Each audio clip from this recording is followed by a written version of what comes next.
So you want to live on a boat in extreme luxury and opulence like me. Look at that wood panelling.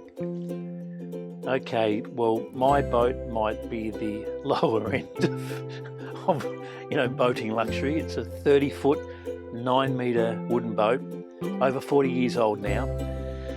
And that's probably the first thing you want to think about if you're going to live on a boat. What is your comfort level? Do you need hot running water? I don't have that. Do you need a TV? I don't have that. If you're traveling with your partner, she's going to require some comfort. I don't think I'm going to be finding any 6-foot Scandinavian blondes wanting to move on to my small boat. There just isn't the headroom. That's probably factor number one. There's no one size fits all.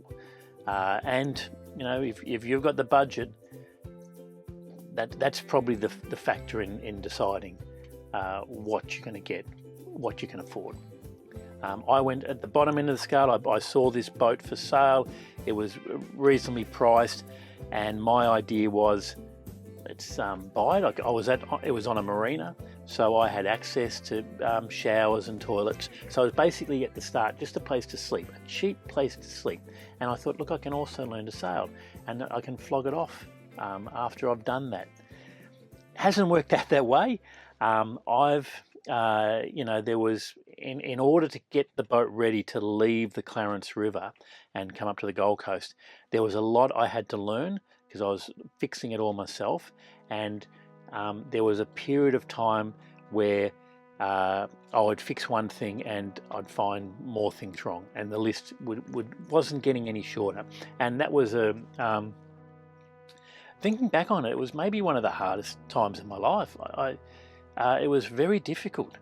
And I mean, I've sort of got over it now, but it was a very depressing time because I just felt I wasn't getting anywhere. But I was too pig-headed to get rid of the boat, because if I sold the boat, it was a failure. And so I wanted it to be a lesson. And my goal was to get the boat off the river, and I did that. And now my goal is to solo sail. And 64% of the oceans are the high seas.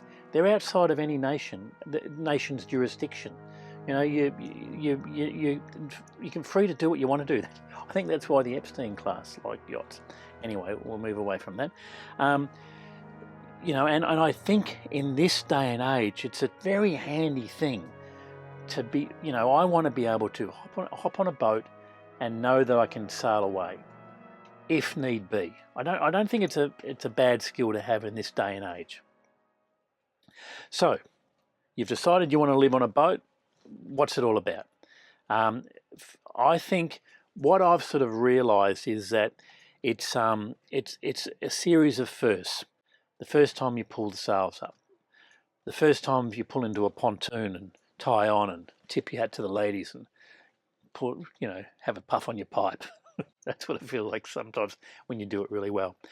The first time you're on anchor in a 40-knot wind and you can't sleep because it's so rough and you're scared, you're afraid that you're going to have to get up, start your motor, bring your anchor up and reset it. There are times when you're going to experience fear. But you get through these stages. You surprise yourself with your resilience, and then you kind of get used to that level, and you sort of learn to read the weather and know where to anchor and blah blah blah. So what I'm going to do next is do a video on anchoring and just show you how to anchor. And just to finish up on this video, if you are thinking of getting a boat, living on a boat, I've looked at the demographics of the people who have subscribed. You're mainly guys, older guys. We're never going to be any younger than we are today. As you get older, I noticed this with my dad. He was quite fragile and ill towards the end of his life, but he became fearful. He didn't want to do anything. I think we have to keep grasping things and learning new things. And look, I knew nothing about boats, absolutely nothing, and I still don't know a hell of a lot. But I've been lucky to have met people who have inspired me and have encouraged me. And I'll give you an example. I was speaking to him today. 75-year-old guy. He's on a Currawong 30, not much bigger than this. He sailed from the Brisbane River to the Gold Coast. It took him a week. He rang me today and he said, I'm a bit annoyed. It took me a week. Normally I'd do it in 2 days. And when I say sail, I mean sail. His propeller fell off, so he doesn't have a motor. So he hasn't got a windlass either. So he'll pull his anchor up, pull the anchor chain up by hand, have his sail out, and sail out on a river through the bar, through the heads, out to the ocean. No motor. And he won't appear on camera, unfortunately, but he's still navigating the old way. No navionics or anything, and there's still people like that out there who are knowledgeable, who have done it the old way, it's a fascinating skill to be able to do. So if that's what you're looking at doing, I hope I can instill some knowledge, through my journey.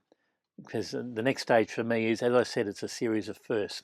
So the next first for me will be to first tidy up this boat, all the prepping stuff, put it all away, find some place to put it all, do a few repairs, get the boat ready to just go out through the seaway on a high tide, not much wind, 10 knots, whatever. Go out on a high tide, bring the sails up, have a bit of a sail around, come back in, and build from there. Go out on a day when there's 12 knots. 15 knots. So that is the process. You just step by step get better and better, learn more and more. So yeah, stay with the journey. Enjoy.